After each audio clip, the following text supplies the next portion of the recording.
maxay tahay sababta ka dambaysa in labadan carruur ay habeenbadh ay madoowe cidlaa kelidood lugaynayaan? muxuuse yahay gurigan macmacaanka iyo shukulaadada ka samaysan ee kaymaha cidlada dhexdooda ku yaal? haddaad doonayso inaad ogaato xigmadda sheekada tan ka dambaysa, ku soo dhowow janalka murtida iyo maawalada ee garaad koriye. aanse ku bilaabo waxa la yidhi beri hore ee waxaa jiray qoys aabba iyo hooyo iyo 2 carruura ka kooban. waxay hayeen qoys xoolo dhaqataa, dhul baadiye ayay ku noolaayeen. waxay sidoo kale hayeen qoys sabool ah. noloshoodu waxay ku tiirsaneed wixii maalinba aabbahana uu soo helo si uu qoyskiisa ugu masruufo. xaaba iyo dhir qalalan uu magaalada u iibiyo ayaa u ahaa xoogsiga keliya uu gacanta ku haysto. muddo ayuuna la noolaa xaaladan. wakhti dambena waxaa dhimatay xaaskiisii, wuxuuna mutay inuu kelidii koriyo 2 carruur uu ku hooyo beelay. muddo kadib ayuu guursaday gabadh kale si ay ula koriso 2 carruur ee rajada ah. balse xaaladda saboolnimo ee qoyskani ku jireen ayaa marba marka ka dambaysa kasii daraysay. maalin maalmaha ka mid ayaa 2 carruur ee aroor hore aabbahoodu yimaadeen, iyagoo doonaya inuu siiyo lacag ay suuqa kaga soo adeegtaan. aabbihina waa isbaadhay, waxba wuu iska waayey. xaaladana muruge iyo ciil ayay ku beertay. carruurtiisii oo baahi iyo gaaja haysana guriga ayay isaga laabteen.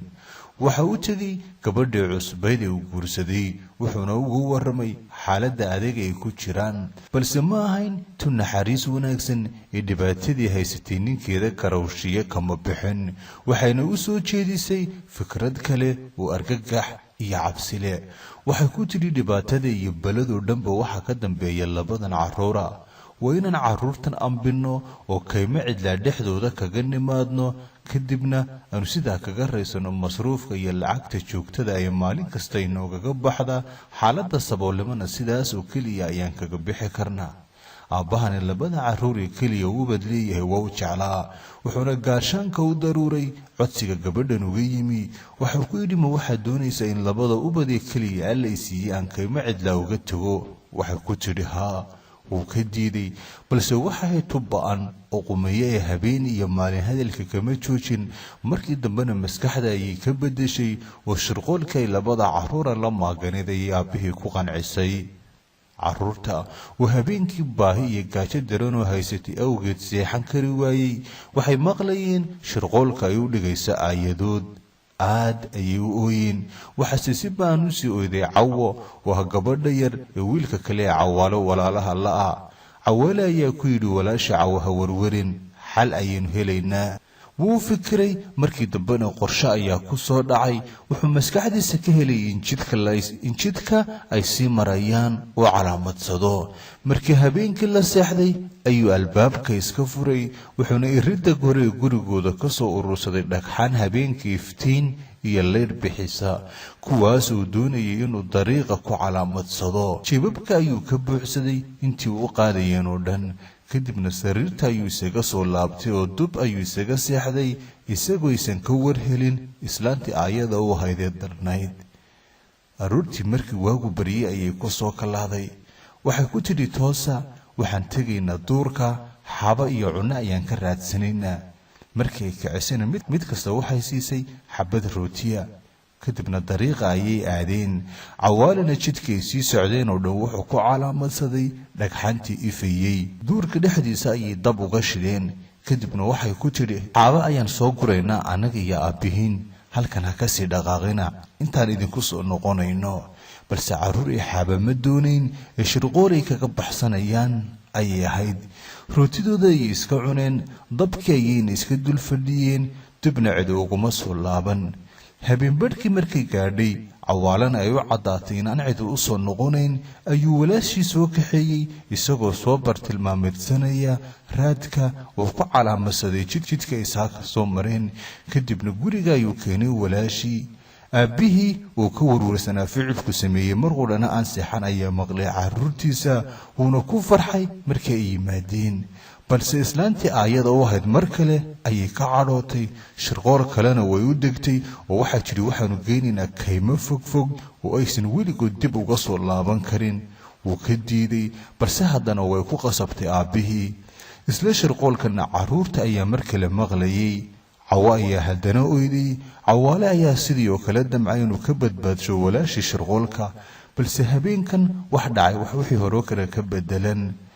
markuu doonayay Cawaale inuu soo gurto dhagxaan uu ku calaamadsado jidka ay berrito la sii mari doonaan, ayuu ka war helay in albaabka ay dusha kaga xidhay islaantan ba'an. aroortii hore ayay toosisay, duurkana waxay siisay xabad rooti laba u kala jebisay. Cawaalena qorobkii rootida ay la siiyay ayuu dariiqa ku calaamadsaday isagoo googoynaya, balse caawa u caawiso waaba hadday caawin kartee. duur kale iyo kaymo cidla ayay dab uga shideen, sidii habeenkii hore oo kale ayay markana ku tidhi xaaba ayaan doonaynaa, iyana intii yaradii rootidooda uga soo hadhay ayay iska cuneen, cidina dib uguma soo laaban. habeenbadhka markay marayso ayuu Cawaale walaashii soo kaxeeyey. jidkii saaka soo mareen ayuu la raadshay. wuxuu daydayayaa rootiduu dariiqa ku calaamadsaday.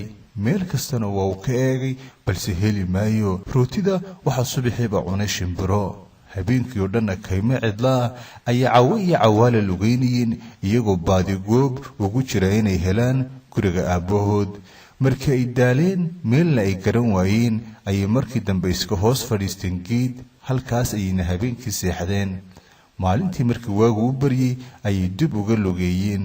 3 maalmood iyo 3 habeen ayay kaymo cidlaa dhex lugeynayeen, iyagoo biyaha iyo midhaha dhirta ka helaan ku noolaa. maalintii afraad ayay ku soo baxeen guri ka samaysan macmacaan, shokolaado iyo nacnac, sonkorna dusha lagaga qorxiyey. aad ayay u tacajabeen, balse gaajo daran ayaa haysay ee guriga ayay ku soo ordeen. mid kastana waxuu ka jabsaday wuxuu ka jabsan karayay si ay u cunaan, wayna isilaabeen. raamsiga carruurta waxaa xagga dambe ee guriga ka maqashay islaanda ah oo gurigan ku dhex jirtay. waxaana tidhi, waxaan maqlayaa raamsi, ma cid baa jirta gurigayga cunaysa oo halkan joogta. markay maqleen hadalka qofka da'da ayay ku yidhaahdeen, waa carruurtii jaarka ee ha baqan. way ogeyd inaysan halkan carruur jaari ku noolayn, way u soo baxday. iyana markii ay arkeen wejiga islaantan da'da ah ayay argagaxeen. argagax darteedna waxaaba ka dhacay waxay cunayeen. waxay ku tidhi, ha baqanina, waxaan hay ayeydin gaajo iyo baahi ayaa idin haysa sida idinka muuqata, laakiin guriga dhexdiisa waxaan ku hayaa cunooyin kala daran, waa ka heli doontaan kuna baahi baxaysaan. gaajo ayaa haysay ee waxay soo geleen guriga, waxayna cuneen cunooyin fara badan oo ay miiska ugu sharaxday, cabitaano kala duwan. habeenkiina sariire ay si fiican ugu gudashay ayay ku seexdeen. aroortii ayay ku soo kalahday. tanise carruuray ma ahayn, ayay wanaagsan ee waxay ahayd islaan dad qalataa. macmacaanka ay samaysana waxay ku degtaa carruurta si ay markay u yimaadaan u qalatoy halkan ugu cunto. aroorta ayay ku soo kalahday, waxaana tiri, midkiin idinka mida ayaan maanta cunaya, ka kalena halkan ayaan ku xaraysanayaa, midna intaan digsi ku kariyo ayaan cuni doonaa. Cawaale ayay soo kaxaysay, balse waxay aragtay inuu yahay caato dhuubanaysan waxba ka cuni karin. kadibna shabag ayay ku xaraysay. Cawa ayay u timi, waxay ku tiri, waa inaad walaalka Cawaale cunno si joogta ugu karisa habeen iyo maalin, tan iyo inta uu ka cayilayo ee uu ka naaxayo. markuu cayilo ayaan cuni doonaa, sidaasoo keliya ayaanan ku cuni karaa intaan dab iyo digsi u karsado, intaan dab digsi u saaro. Cawa way argagaxday, balse awood aan ka ahayn inay samayso waxay qumayadani ku amartay ma haynin. Cawaalena habeen iyo maalin cunooyin kala duwan ayay u karin jirtay. wax kastay karisana Cawaale ayaa loo geyn jiray, iyaduna rooti qallalan oo keliya ayay cuni jirtay. balse Cawaale marna ma naaxin sida islaantu u aragto. indhaha waxba kama arki jirin, ee subax kasta intay u timaado ayay gacmaha ku taaban jirtay, bal si ay u ogaato inuu cayilay iyo in kale. isna waxa uu soo dhiibi jiray laf ka soo hadhay digaaggii uu cunay oo dhuuban. markay lafta taabatana waxay aragtaa inuusan weli cayilin oo dhuuban yahay.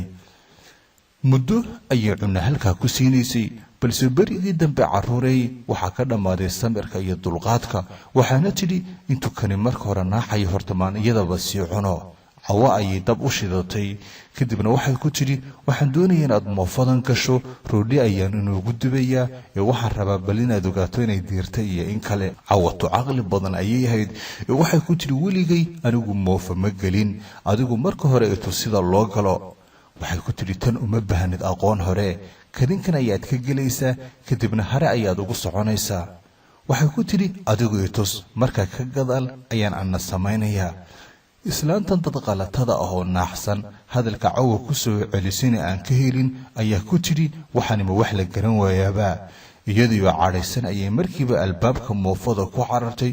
waxay ku tidhi waa inaad sidan u gashaa, marka hore waad fuulaysaa kadibna madaxa ayaad la gelaysaa.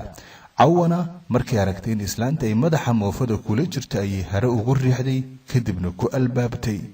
islaantii dad qalatada ahayd ayaa halkaa iyadu ku gubatay oo ku bislaatay. dhagartay labada carruure rajada ah la damacsanayd ayaa iyana halkaa ku jabtay. cawana waxay shabagii lagu xidhay ka furtay walaalkeed cawaale. cawaale ayaa ku farxay khidada wanaagsan ee walaashii ku badbaadisay. waxay galeen qol ka mid a qolalka islaanta dad qalatadii lahayd. waxay ka heleen dahab iyo macdano kala duwan oo qaali ay halkaa ku kaydsatay. jeebabka ayay ka buuxsadeen intuu jeebkoodu qaadayay.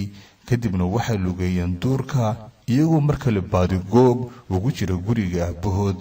maalmo ay soconayeenna waxay heleen gurigii aabbahood oo tan iyo maalintuu ubadkiisa waayey muruge iyo ceyl la murugaysan ayaa dhawaqa ubadkiisa meel ka maqlay oo u qaadan waayey. farxad ayuu ku qaabilay, wuxuuna ka raaligeliyey falkii axmaqnimada ahaa ee uu carruurtiisa kula kacay. wuxuu ku yidhi waxaasoo dhan wuxuu ahaa shirqool ay ugu qasabtay islaantii aayada idiin ahayd, balse nasiib wanaag intii aa maqnaydeen ayaa islaantii aayada idiin hayd dhimatay. hadda laga bilaabana ma jirto cabsi dambe iyo warwar inagu kalifaya in mar kale duurkaan idinka tego. waxaasna weligay dhici mayso ee raalli ahaada. carruur niyad wanaagsan ayay ahaayeen, way iska cafiyeen khaladka aabbahood ka galay. waxayna jeebka ka soo saareen macdane iyo dahab kala duwan oy gurigii dadqalatada ka soo gureen. markii aabbahood suuqa geeyina waxay sidaa ku noqdeen qoys taajiriina. waa noloshooda mar dambe baahi iyo gaajo ka warwarin. tan iyo maantana haddaysan carruur ay dhimanin, waxay carruurtan iyo aabbahood ku nool yihiin nolol raaxa leh. waxaanu sheekada tan ka baranaynaa sida qof kasta oo nolosha qofka la shirqool iyo dhagaru maleega uu isagu aakhirka u fashilmo. haddii aad sheekadan ka heshay ta ku xigtana doonaysa inaad ka daawato ku soo biir garaad koreeye. tale iyo tusaale waxaad hayso noogu reeb commentii.